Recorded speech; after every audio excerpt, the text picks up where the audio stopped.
From Delano I go to Sacramento to fight for my rights. Thank you, my dear friend Dolores, for fighting the good fight. Si se puede.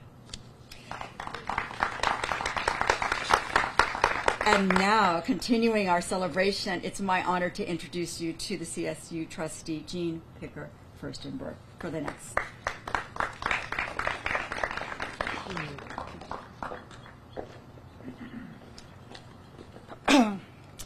President Zelensky, Dolores, our honoree, my dear friend, John Perez, fellow trustee, Crystal Raines. There you are. I can't recognize anyone with their mask. And Bakersfield friends and colleagues, I cannot tell you how thrilled I am to be here today. I have been waiting for this day for over 14 months. And really the inspiration for this day stems from our honoree. I had the honor of sitting in a room with Dolores and Roz Wyman. It was July of 2019. I can't figure out when July of 2019 was. I have lost complete sense of time, of months, of year. But sitting in a small room, listening to these two women talk about what it was like in 1960 and what this woman did, to me, she embodied everything that the CSU stands for. And so here are these two gals talking about their 90th birthday celebrations, right? And I said, we've got to do something at the CSU. And so I said, okay, what can 23 campuses do? We could all give her an honorary degree, but we have rules. Only one campus can give a person an honorary degree. I think we should change that. Yes. You know, we should make you go to all 23 campuses and get an honorary degree.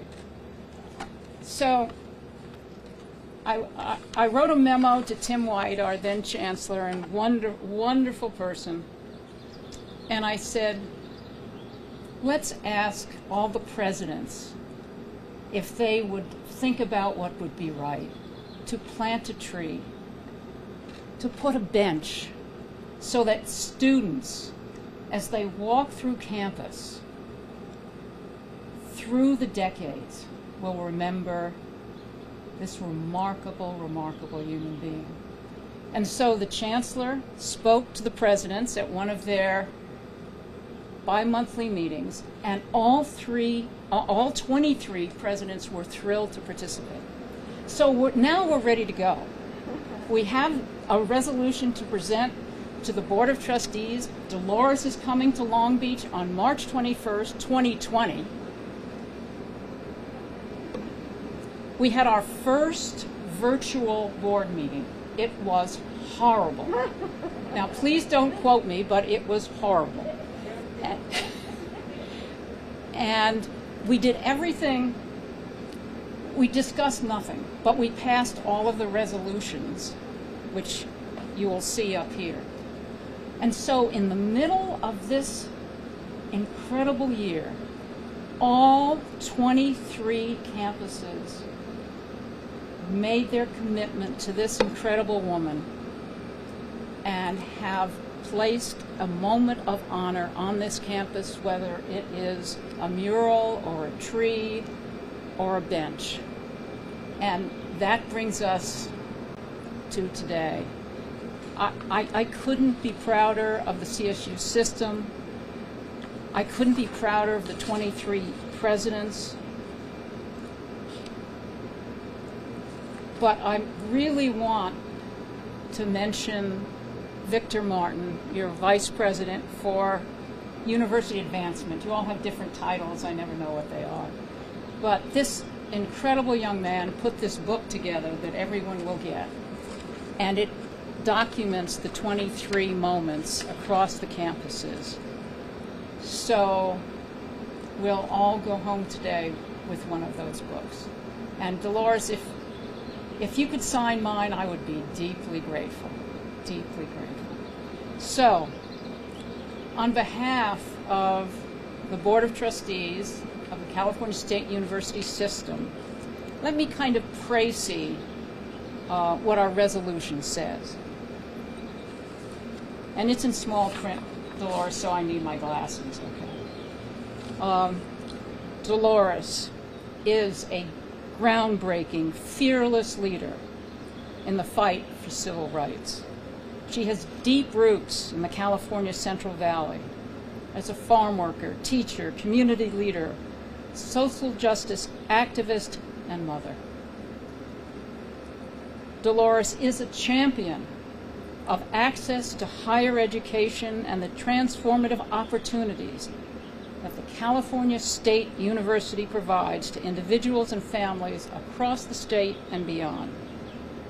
Dolores, you serve as an inspiration to all who strive for a just world characterized by equity, opportunity, sustainability, and inclusion.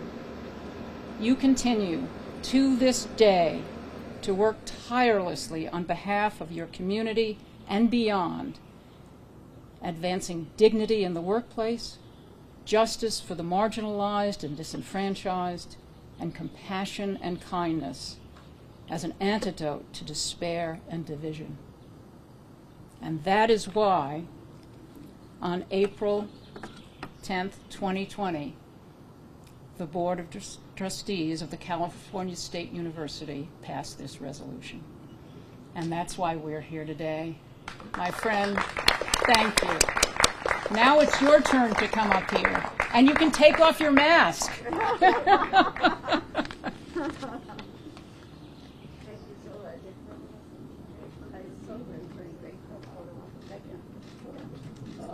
Lucky me.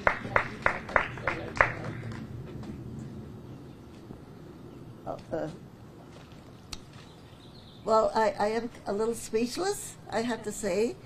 I just want to thank all of you so very much for this really great honor. And thank you all the trustees. I want to thank John Pettis for being here. We've been friends for many, many years. And we've done so much work together. Lynette, myself, you know, Cal State, and all of you great friends that are out here. I really thank you very much for taking the time to be here today. I know that we have so much work. By the way, I am going to visit all 23 campuses, okay? Great. I think I've been to most of them Yes. at one time or the other, you know, doing talks there. Yes. But, you know, I think it's really great, too, because we know that education right now is, I like to say this, that education is going to be what is going to save our democracy. You know, I always like to quote Franklin Delano Roosevelt, who during World War II, when they were going to take money out of the education system to pay for the war, and he said, we cannot do that. We will not take one dime out of our education system or our libraries. He said, because education is the soul of our country. And I think that is really true. And so the more that we can do to promote education, and hopefully someday we can make sure that every single child, every single student will be able to go to a Cal State or University of California.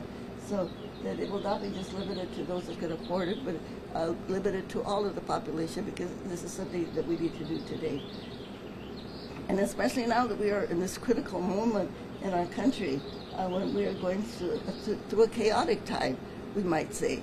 But at the same time, we know that the issues that need to be addressed, of the racial justice issues, policing issues, the bias, gender bias against LGBTQ community, the anti-Semitism, the anti-Arab, all of this, it's all got to end. And we know that the only reason that we have these divisions in our country is really based on ignorance. It's based on ignorance because people do not know the true history of the United States of America. And I'm glad that you started out with talking about the native tribes whose land we sit on. And I like to tell people, you know, Google Google a map of the United States before 1848, and you will see that 1/3 of the United States was Mexico. And so when they tell people from Mexico to go back where they came from, they have to say, no, we were here first, okay? We were here before the United States was the United States of America. And we could say the same thing about all of the indigenous people from North America and South America, that they are the natives. And the true immigrants that came to the United States came from Europe. They are the true immigrants that came to the United States. But all of us have to come together, we know that, and we have to end these divisions, the political, the ethnic divisions. I don't call them racial, because we only have one human race. We have ethnic division. But I know that we can do this and we can make it happen, but it has to be done through education. So we're really happy that our President Biden, is putting a lot of money into the educational programs that we need so desperately. And we're going to have to do so much catching up because so many of our children have been left so far behind now with the pandemic. And we're very, very concerned about them and the work that we do for the Dolores Huerta Foundation. So I've been very, very blessed. And I do want to say one thing, is that we should not use the word icon, because as my son Ricky says, my youngest son, he said, Mom, you're not an icon, you're an I can. Love it. And that's what we want everybody to do, right? That's what we do with our organizing, with the Dolores Huerta Foundation, is reach out to people at the grassroots level to let them know that they can make a difference, that they don't have to depend on anybody to come in and do the work for them, that they have the power within themselves, and all they have to do is become activists and get out there and do the work. So, again, I feel very, very blessed. I just want to thank you very much for this great honor, and I am so happy and blessed to know all of you. Thank you for being here. Thank you so much. Oh, I do want to introduce my children who are here, because you know, a lot of times when I get honored, I'm at the really on the backs of so many people in the Farm Workers Union. Our martyrs, our 5 people that were murdered and killed during our work that we were doing with the Farm Workers Union, whose names people do not know. I'll call them out. Nan Friedman, a young Jewish girl from Boston who was killed in a sugarcane strike in Florida. Our second martyr, Nadia Daikmala, an Arab who was killed here in Kern County by a deputy. Rufino Contreras, Juan de la Cruz, and Rene Lopez. Those are the 5 martyrs. And so many of the farm workers that were beaten, that were, lost their homes, their cars during the strike. So we really stand on the backs of a lot of people. And I also, because my children, when they talk about the sacrifices I made, I didn't make any. My kids are the ones that made the sacrifices. So my son Emilio Huerta, who is here, raise your hand, mijo. Lori De Leon, and Alicia Huerta. So anyway, I want to thank all of you again very much. Thank you very much for this great honor. Thank you. We have some recognition. Yes. Oh.